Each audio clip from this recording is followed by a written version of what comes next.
Olá, bem-vinda, bem-vindo ao Tribuna Livre. O programa traz à tona os principais desafios a serem enfrentados pelos governantes que assumirão os cargos no ano que vem. Hoje nós vamos falar do Sistema Único de Saúde. O SUS é o maior sistema público de saúde do mundo e, desde que foi criado no fim da década de 1980, conseguiu reduzir a mortalidade infantil e aumentar a expectativa de vida dos brasileiros. Durante a pandemia, ficou clara a importância de termos um sistema de saúde gratuito e universal, capaz de criar leitos para atender a uma demanda inesperada e garantir a cobertura vacinal da população. Mas o que é necessário para melhorar o serviço prestado e garantir que ele chegue a todos os brasileiros? Participa do programa conosco o médico sanitarista Adriano Massuda, ex-secretário de Ciência, Tecnologia e Insumos Estratégicos do Ministério da Saúde, que é também pesquisador visitante na Universidade de Harvard, nos Estados Unidos, e professor da Fundação Getúlio Vargas. Professor, o Brasil é a única nação com mais de 100 milhões de habitantes a ter um sistema público universal e gratuito de saúde. O SUS tem os maiores programas de vacinação, de transplantes de órgãos, de atenção básica do mundo. Na sua opinião, quais as principais conquistas do SUS e o que falta para que ele consiga atender prontamente e com qualidade as demandas dos pacientes? Muito obrigado pelo convite, é sempre um prazer participar aqui desse seu programa. Essa pergunta, acho que é uma pergunta fundamental. Quando eu fui fazer meu pós-doutorado em Harvard, uma das principais questões que a gente começou a analisar foram os importantes avanços que o sistema de saúde brasileiro conseguiu produzir do ponto de vista da ampliação de acesso a serviços de saúde, mas não foi uma ampliação de acesso a qualquer tipo de serviço, foi uma ampliação de acesso de serviço que conseguiu produzir uma mudança na situação de saúde do país. A gente conseguiu ter, como você colocou bem na introdução, uma redução da mortalidade infantil, redução da mortalidade materna, aumento da expectativa de vida. Se a gente comparar com países de igual situação econômica, o que a gente conseguiu produzir de avanços nos últimos 30 anos foi bastante superior em relação à média. Então, de fato, não foram poucas as conquistas que o SUS conseguiu produzir para a melhoria da situação de saúde no nosso país. E isso nem sempre foi identificado, visualizado e valorizado pela população brasileira. Então, se de toda essa desgraça que foi enfrentar essa pandemia, né, uma tragédia que vitimou mais de 680 mil pessoas, brasileiros e brasileiras aqui no nosso país, 11% dos óbitos do mundo, né, enquanto o Brasil tem 3% da população mundial. A resposta do sistema de saúde brasileiro, sem dúvida, poderia ser muito melhor, muito mais efetiva, poderia ter muito menos mortes, mas, por outro lado, se houve um reconhecimento para a importância que é ter um sistema de saúde como o SUS, que é universal, que atende a todo mundo, não faz distinção a ninguém, por qualquer tipo de situação socioeconômica, raça, credo. Hoje a gente vive numa situação, né, de uma grande polarização política, ninguém pode ser discriminado do ponto de vista das suas opções políticas, mas além de ser universal, ele é integral, oferece da vacina ao transplante e de maneira gratuita. Destrinchar um pouquinho, professor, durante o programa, exatamente essa complexidade, porque de acordo com a Constituição Federal, o SUS deve funcionar por meio de uma rede descentralizada, regionalizada e hierarquizada. A gestão é de responsabilidade do governo federal, dos governos dos estados e do Distrito Federal e também das prefeituras. A União tem um papel relevante para definir modelos e diretrizes e para organizar respostas a emergências de saúde. Vamos dar uma olhada. O Ministério da Saúde cuida das políticas nacionais para o setor e controla informações sobre os programas desenvolvidos. A União é gestora, por exemplo, do Plano Nacional de Imunização, um dos maiores do mundo, com oferta de 45 diferentes imunobiológicos para toda a população. Cabe ao governo federal comprar, distribuir e definir normas para o uso das doses. Vale aqui citar que a Fundação Oswaldo Cruz, Centro de Pesquisa e Tecnologia de Ponta, produz várias vacinas usadas no programa, além de medicamentos. A Fiocruz também atua para aumentar o número de patentes brasileiras na área da saúde. Dentro do governo federal, o SUS tem ainda a participação do Ministério da Educação com a rede de hospitais universitários. Ligados a cursos de medicina de universidades federais, eles têm papel importante no desenvolvimento de pesquisas científicas na área da saúde e como campo de atuação para estudantes. Ações e diretrizes de vigilância sanitária também são desenvolvidas pelo governo federal. A Anvisa identifica potenciais riscos de produtos e serviços à saúde e ao meio ambiente.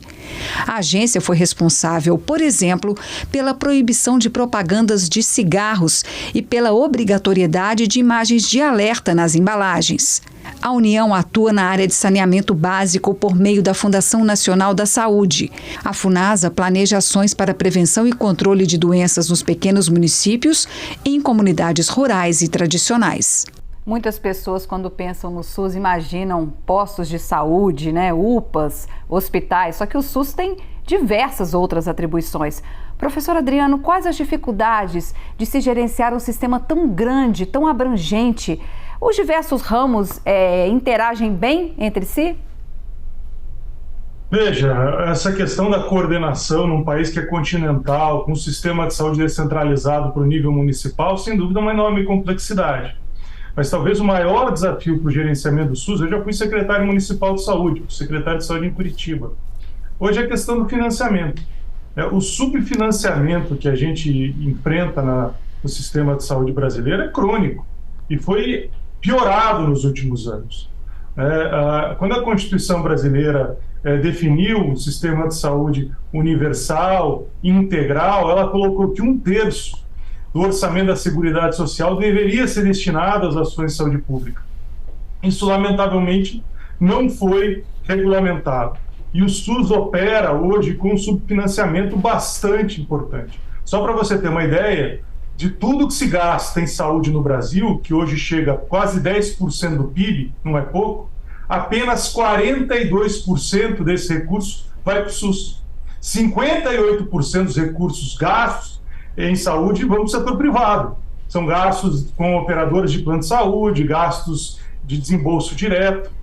Então, essa questão do subfinanciamento é um enorme de um limitador para você conseguir expandir ainda mais serviços, para você remunerar melhor os profissionais de saúde. A gente tem essa questão que está em debate hoje, que é o piso salarial para os profissionais de enfermagem. Como é que você vai conseguir pagar isso se não tiver mais recursos para o sistema de saúde brasileiro? Então, essa questão do financiamento foi agravado a partir de 2016 por conta da lei, da emenda do teto de gastos, fazendo então com que essa situação se agravasse de maneira bastante importante. E a sobrecarga do subfinanciamento cai sobre os municípios. Os municípios é quem pagam a conta no final. Eles que contratam a maior parte dos profissionais de saúde, compram os insumos, garantem a oferta, garantem a infraestrutura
aumentar seus gastos. A ideia, né, de que o Estado tem que sair das suas funções, inclusive das funções primordiais do Estado, que é proteger o cidadão. Então isso recai diretamente sobre gastos sociais, como o SUS, como os programas de proteção social e a própria Previdência.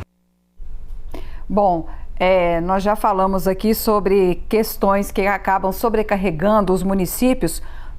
Quais são os principais problemas, então, enfrentados hoje em cima do financiamento do SUS? O que seria necessário para que esse sistema realmente tivesse os investimentos para bom atendimento à população, professor?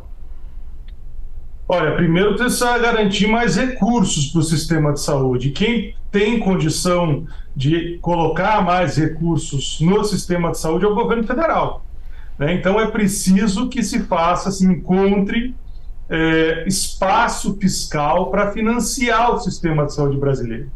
A título de comparação, que é sempre importante a gente comparar o Brasil com o resto do mundo.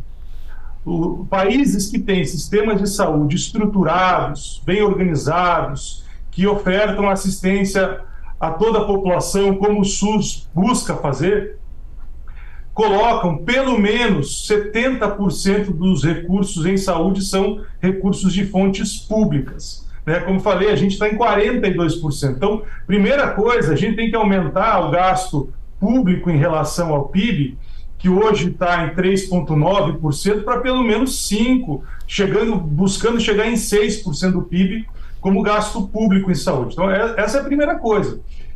O governo federal colocando recurso no sistema de saúde, esse recurso a gente já demonstrou em várias pesquisas que ele consegue dirigir o modelo assistencial.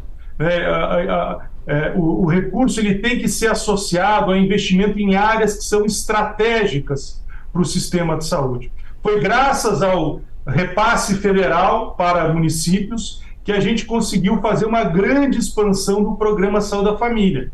Foi o Programa Saúde da Família um dos maiores indutores das melhorias nos indicadores de saúde que a gente citou aqui no começo do programa. Foi o fato de ter uma equipe de saúde da família que melhorou cobertura vacinal, que melhorou cobertura de consulta de pré-natal, e isso tem um impacto direto na redução da mortalidade infantil, na redução da mortalidade materna, enfim, na redução de hospitalizações por causas que podem ser preveníveis. Então, o maior investimento federal ele tem que ser dirigido para áreas estratégicas. A atenção básica é onde você começa a montar um sistema de saúde. Por isso a gente chama de atenção básica. É ali que a gente consegue resolver de 80% a 90% das demandas da população. Se você tem uma atenção básica forte, resolutiva, o número de encaminhamentos para atenção especializada é muito menor. A gente fez isso lá em Curitiba, onde você consegue melhorar o desempenho das equipes de atenção básica. Para isso você precisa ter equipe bem formada, você precisa ter salários pagos de maneira adequada, remunerar bem as equipes, e você consegue fortalecer o sistema de saúde. Por outro lado, o sistema de saúde não faz só com a atenção básica. É preciso também ter forte investimento em áreas que hoje são problemas de saúde para a população, uma população que envelhece. Por exemplo, atendimento ao câncer. Aqui a gente precisa ter uma boa capacidade de articular a incorporação de tecnologias, de medicamentos, de exames diagnóstico, enfim. Então você precisa ter uma boa uso desses recursos financeiros naquilo que são ações necessárias para tratar os principais problemas de saúde da população.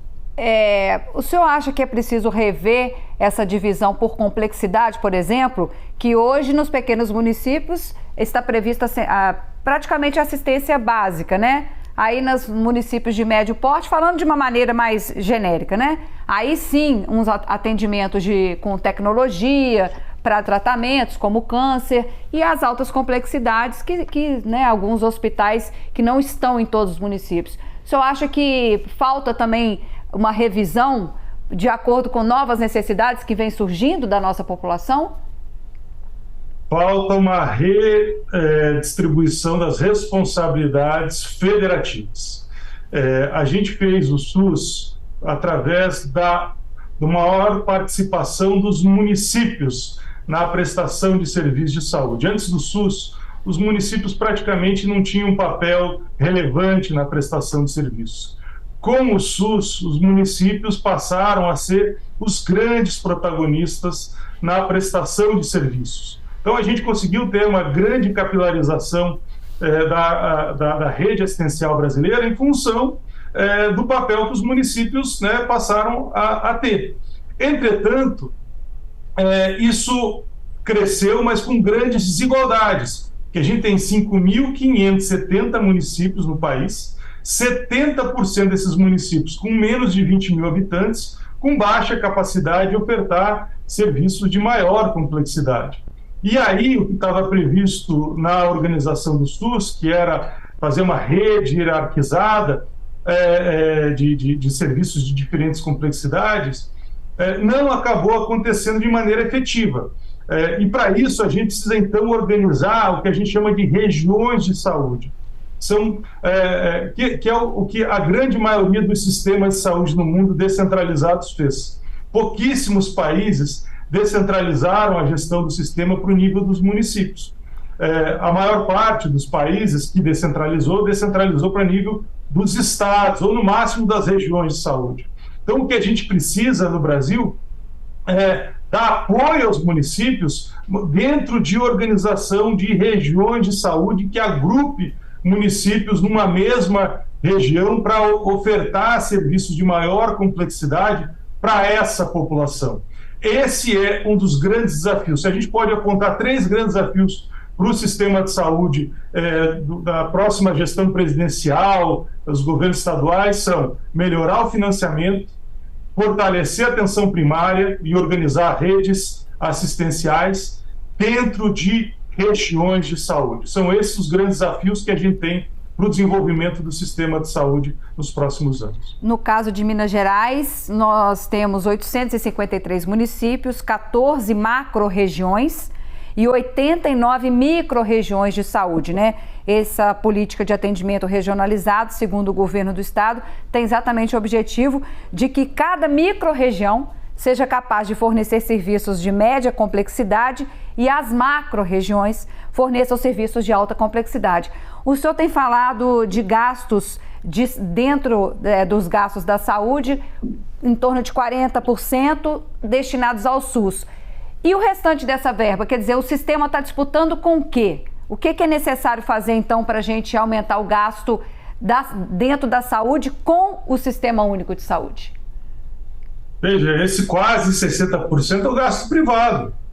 É um gasto que metade dele está nas operadoras de plano de saúde, outra metade dele está quase nas despesas que as pessoas têm com despesas diretas, que a gente chama. Quando vai uma consulta médica, quando compra um medicamento, que paga diretamente na farmácia, enfim. Então, por que as pessoas, as famílias, gastam tanto dinheiro próprio? Porque não tem uma proteção do Estado. Falta um maior investimento. A professora Iola colocou bem. A gente fez o SUS nadando contra a maré. O SUS precisa de uma política de Estado, com forte investimento financeiro, mas também uma boa regulação estatal sobre a prestação de serviços, mas também sobre a coordenação do setor privado. É assim que funcionam os grandes países de economia capitalista no mundo. Maior financiamento público, mas também maior regulação pública sobre a atuação do setor privado, seja na prestação de serviços, seja das operadoras de planos de saúde. Bom, 1 em cada 4 brasileiros contam com planos de saúde. Em Minas, o percentual é um pouco maior, quase 28% da população. O controle social do SUS, também previsto constitucionalmente, poderia mudar de que forma esse cenário? Olha, esse está no DNA do SUS, né? Poucos países no mundo também têm sistemas de saúde com esse grau de participação que a gente construiu no sistema de saúde brasileiro. em cada uma das cidades, em cada um dos estados, das unidades de federação e do governo federal, a gente tem conselhos, né, de saúde, então municipal, estadual e federal, que precisam fazer conferências municipais, estaduais e conferência nacional a cada 4 anos para aprovar as diretrizes de saúde e fiscalizar o poder público. Então essa é uma conquista bastante importante e que permitiu com que a gente conseguisse ter importantes inovações de políticas. Por exemplo, graças à pressão do movimento social, das pessoas vivendo com HIV e AIDS, que a gente conseguiu, graças à pressão deles, que a gente conseguiu ter medicamentos ofertados de maneira gratuita pelo SUS. E isso inverteu a epidemia de AIDS no nosso país. O Brasil foi um dos países pioneiros a ofertar esses medicamentos graças à pressão desses grupos, né, dentro desses espaços, né, que eu citei. Agora, num momento em que a gente tem hoje redes sociais, né, vários mecanismos de participação da sociedade, a gente precisa aprimorar as formas de controle social. A gente precisa fortalecer, por exemplo, as ouvidorias. Ouvidoria é um termômetro muito importante do funcionamento do sistema de saúde. Eu, como secretário em Curitiba, eu vi onde eu tinha os maiores problemas nas unidades de saúde pelas reclamações que vinham nas ouvidorias, mas também aonde tinha os elogios, a gente tentava sempre valorizar os profissionais de saúde que recebiam elogios, e não eram poucos, da população que conseguia ser atendida, que recebia um bom atendimento, né, um atendimento com atenção, que resolvia o seu problema. Então, sem dúvida, a gente tem vários instrumentos para melhorar a participação e o controle social da população sobre a construção e a efetivação da implantação de políticas de saúde no nosso país, por meio do SUS. Voltando agora a falar um pouco da pandemia, citada por você logo no início do programa, nós temos mais um trecho da professora Eli Iola Gurgel, da Faculdade de Medicina da UFMG. Agora ela vai falar sobre a atuação do Ministério da Saúde durante a pandemia. O SUS sofreu, durante a pandemia, um mal-estar também muito importante, que foi o esvaziamento da responsabilidade do Ministério da Saúde no sistema de saúde interfederativo tripartite que é o SUS. O Ministério da Saúde, como esfera coordenadora e indutora do sistema de saúde no país, de mais de 5 mil municípios, é absolutamente fundamental. Então, o que a gente viu foi, inclusive, a autoridade federal passar para os municípios, por exemplo, decisão do próprio gerenciamento do enfrentamento da pandemia. Então isso reflete a inação, né? E mais do que a inação, a omissão do Ministério da Saúde. Professor, como que o senhor avalia a gestão da saúde pública durante a pandemia? E uma outra questão, o SUS está preparado para atender a demanda de atendimentos de cirurgias que ficou reprimida nesses últimos anos?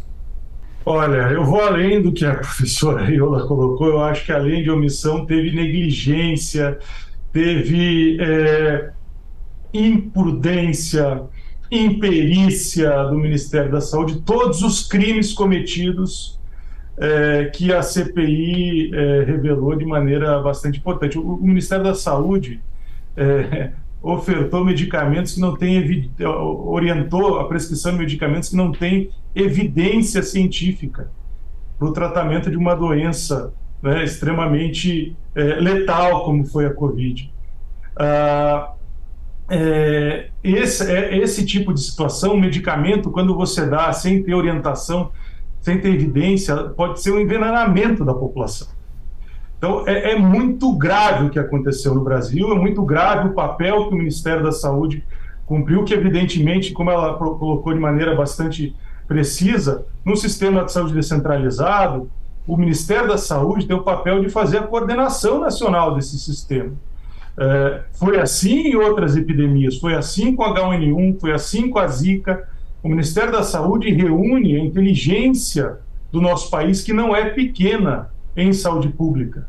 A gente tem grandes técnicos, a gente exporta técnicos na área de vigilância em saúde para outros países, para a Organização Mundial de Saúde, para a OPAS. São técnicos brasileiros que hoje comandam postos estratégicos dessas organizações.